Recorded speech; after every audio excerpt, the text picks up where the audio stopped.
Hello friends, I am Rahid and you are watching my YouTube channel. Friends, today we are going to start a new poem, The Laburnum Top. Explanation of the poem along with meaning of difficult words and also explain the literary devices are used in the poem. Firstly, the poem The Laburnum Top is written by Ted Hughes.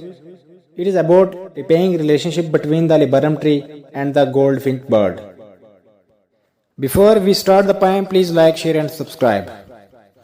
Poem पढ़ने से पहले हम author के बारे में जानते हैं। ये पोएम टेड ह्यूज ने लिखी है। टेड ह्यूज 17 अगस्त 1930 में पैदा हुए। वो एक इंग्लिश पोएट, ट्रांसलेटर और चिल्ड्रन राइटर थे। अक्सर इन्हें बेहतरीन शायरों में से एक और 20वीं सदी के सबसे बड़े राइटर थे और इन्हें पोएट लिटरेट अपॉइंट किया गया था 1984 में और अपनी वफात तक इस अहदे पर फायज रहे। 28 अक्टूबर 1998 में इनकी डेथ हो गई। अब चलते हैं हम पोएम की ओर। The laburnum top. सबसे पहले हम इसका मतलब समझते हैं। Laburnum means a short tree with hanging branches and yellow flower, मतलब लटकी हुई शाखों और पीले फूलों वाला एक दरख्त। अब हम पढ़ते हैं इसका पहला stanza. The laburnum top is silent quite still in the afternoon yellow September sunlight, a few leaves yellowing, all its seed fallen. इस स्टंजा में शायर कहते हैं उसने एक लिबर्नम ट्री देखा जो साइलेंट था, जिसके पत्ते पीले थे। सितंबर के महीने के दिन के वक्त दरख्त की चोटी खामोश थी और ये हज़ां का मौसम था और दरख्त के सारे बीज गिर चुके थे। शायर इस स्टंजा में पत्तों और सूरज की रोशनी के येलो वर्ड का इस्तेमाल किया है। येलो कलर यहाँ पर खामोशी, मौत और खूबसूरती की अलामत को बता रहा है और इस कलर के साथ दरख्त का सारा मंजर बयान किया है। दूसरे स्टंजा में पोएट कह रहा है, till the goldfinch comes with twitching chirp, a sadness and startlement at a branch end. Goldfinch means a small singing bird with yellow feather on its wing. एक छोटा सा परिंदा है येलो कलर का।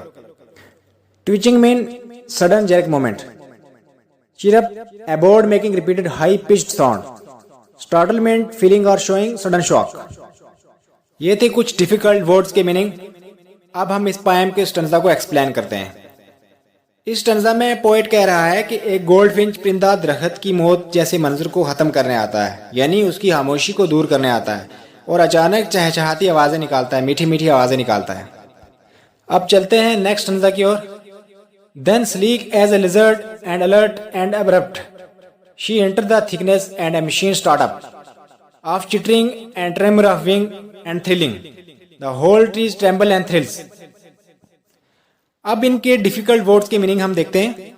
Sleek means smooth, abrupt means rapid, chittering means to make chittering sound, trimming of wings का मतलब हो गया यहाँ पे involuntary vibration of the wings, trilling means to produce a chirping sound, trembles हो गया टू शेक, थ्रिल्स का meaning हो गया यहाँ पे a sudden feelings of excitement.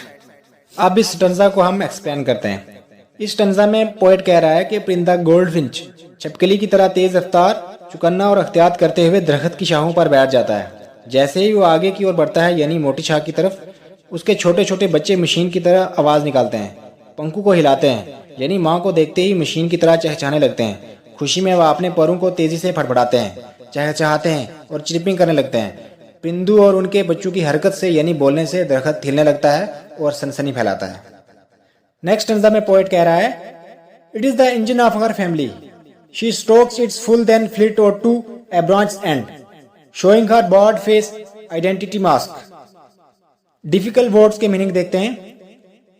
Fleet out means lead on to, stroke means to add fuel to engine, barred हो गया स्ट्रिपी। अब इस स्टंजा को एक्सप्लेन करते हैं।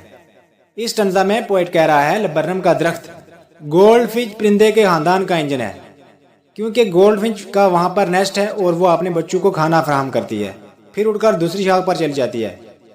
गोल्डफिंच का स्याह रंग का चेहरा नजर आता है क्योंकि इसका जिस्म पीले रंग का है और चेहरा ही ब्लैक है, और दरख्त के पीले पत्तों के पीछे छुपा हुआ है क्योंकि दरख्त के पत्ते भी पीले रंग के हैं और गोल्डफिंच का कलर भी पीला है इसके फेस को छोड़कर। नेक्स्ट स्टंजा में पोएट कह रहा है, then with eerie delicate whistle chirrup whispering, she launched away toward the infinite at the laburnum subsided to empty. अब इनके डिफिकल्ट वर्ड्स के मीनिंग देखते हैं हम। Eerie mean weird and strange, whistle mean chirp, gentle whisper like chipping of the bird, subsides तक diminishes, return back, infinite हो गया open sky. इस स्टंजा में पोएट कह रहा है कि जो गोल्डफिंच परिंदा है वो शाह के सिरे पर पहुंचने के बाद सरगोशियों की तरह मीठी चहचहाती आवाज निकालता है और ऊपर आसमान की तरफ उड़ जाता है। ये दोबारा लबरनम के दरख्त को खामोश और मौत की तरह बना देता है। ये थी हमारी poem. Next, some literary devices have been used in the poem. First stanza में किसी भी राइमिंग स्कीम का यूज नहीं हुआ है, लेकिन यहाँ पर एलिट्रेशन का यूज हुआ है। What is alliteration? Alliteration is when two or more consonants that start with the same sound are used is called alliteration. मतलब दो या दो से ज्यादा साथ में आने वाले वर्ड स्टार्टिंग में कॉन्सोनेंट साउंड रिपीट हों तो उसे हम एलिट्रेशन कहेंगे। यहाँ पर आप देख सकते हैं कि दो वर्ड्स हैं, सितंबर एंड सनलाइट। यहाँ पर ये दोनों वर्ड सा से स्टार्ट हो रहे हैं, मतलब सा साउंड दे रहे हैं, तो ये एलिट्रेशन हुए। यहाँ पर आप फर्स्ट लाइन में देख सकते हैं साइलेंट क्वाइट स्टिल लिखा है, तो बहुत सारे स्टूडेंट ये सोचते होंगे ये भी एलिट्रेशन है, लेकिन यहाँ सेंटर में क्वाइट लिखा है तो ये एलिट्रेशन नहीं है, बल्कि हम इसे कॉन्सोनेंट कह सकते हैं। कॉन्सोनेंट्स क्या होता है? जब किसी लाइन में कोई पार्टिकुलर कॉन्सोनेंट साउंड बहुत प्रोमिनेंट हो उसे कॉन्सोनेंट कह देंगे। इसी लाइन में आप देख सकते हैं यहाँ पर इज साइलेंट क्वाइट स्टिल लिखा है, इसमें बहुत बार सा हम बोलते हैं, तो ये कॉन्सोनेंट्स हुए।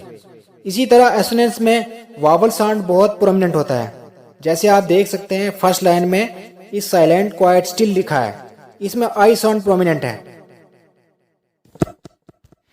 इसी स्टंजा में इंजैबमेंट भी देखने को मिल रहा है। इंजैबमेंट क्या होता है? यहाँ पर आप देख सकते हैं कि फर्स्ट लाइन में क्वाइट स्टिल के आगे कोई पंक्चुएशन मार्क नहीं है, बल्कि लाइन आगे कंटिन्यू चल रही है, तो इसे हम इंजैबमेंट कहेंगे। दूसरे स्टंजा में भी एलिट्रेशन का यूज हुआ है। यहाँ पर आप देख सकते हैं सैडनेस एंड स्टार्टलमेंट लिखा है, तो ये सा साउंड से शुरू हो रहे हैं, तो इसे हम एलिट्रेशन कहेंगे। इस स्टंजा में भी इंजैबमेंट का यूज हुआ है। आप देख सकते हैं चिरिप लिखा है, इस वर्ड के आगे कोई पंक्चुएशन मार्क्स नहीं है, बल्कि लाइन आगे कंटिन्यू चल रही है। अब हमें इन्हीं लाइंस में एसोनेंस भी देखने को मिल रहा है, यानी आई साउंड।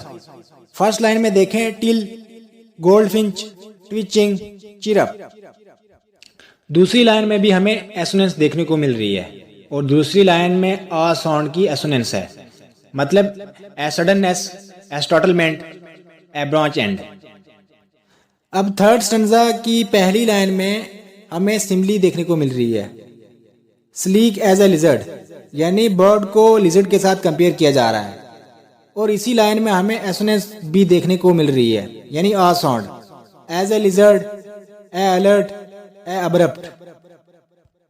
दूसरी लाइंस में एलिट्रेशन का यूज हुआ है, द एंड थिकनेस, यानी इसमें द की आवाज आ रही है, तो ये एलिट्रेशन हुआ।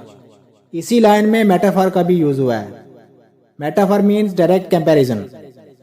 यहाँ पर वर्ड लिखा है मशीन, यहाँ पर पोएट ने नेस्ट को मशीन के साथ कंपेयर किया है, तो ये मेटाफोर हुआ। नेक्स्ट, ओनोमोटोपिया डिवाइस का यूज हुआ है चीटरिंग और ट्रिलिंग वर्ड्स के लिए। कोई ऐसा वर्ड यूज करना जो किसी साउंड को रिप्रेजेंट करे, तो इसे हम ओनोमोटोपिया कहेंगे। Chittering is sound produced by bird. Last line में भी एलिट्रेशन का यूज हुआ है, ट्री एंड ट्रेम्बल, इनमें टॉ साउंड रिपीट हो रहा है। तीसरी लाइन में आप देख सकते हैं एसोनेंस का भी यूज हुआ है, यानी I sound, chittering, wing, trilling. इसी लाइन में कॉन्सोनेंट्स का भी यूज हुआ है, यानी टॉ sound, chittering, trimmer, trilling. Fourth stanza में मेटाफर का यूज हुआ है। इंजन जो है वो मेटाफर है, यानी नेस्ट को इंजन के साथ कंपेयर किया जा रहा है। दूसरी लाइन में इंजैबमेंट का यूज हुआ है, एंड के आगे कोई पंक्चुएशन मार्क्स नहीं है, इसे हम इंजैबमेंट कहेंगे। और फर्स्ट लाइन में आप एंसोनेंस भी देख सकते हैं, यानी I sound, is, engine, family, तो ये एसोनेंस हुए। फर्स्ट लाइन में विसल, चिरप, विस्परिंग, इसमें ओनोमोटोपिया का यूज हुआ है, that is sound produced by the bird. और फर्स्ट लाइन में एलिट्रेशन का यूज हुआ है, विसल, चिरप, विस्परिंग, वह साउंड रिपीट हो रहा है। इसी लाइन में एसोनेंस का भी यूज हो रहा है, यानी I sound, airy, delicate, whistle, chirp, whispering. इसमें भी इंजेक्ट का यूज़ हुआ है। इन पहली 2 लाइन में कोई भी पंक्चुएशन मार्क नहीं है, बल्कि लाइन कंटिन्यू आगे चल रही है। ये थी हमारी पोएम द लिबर्नम टॉप। अगर किसी को कोई कन्फ्यूजन है तो प्लीज़ कमेंट में ज़रूर लिखें। शुक्रिया।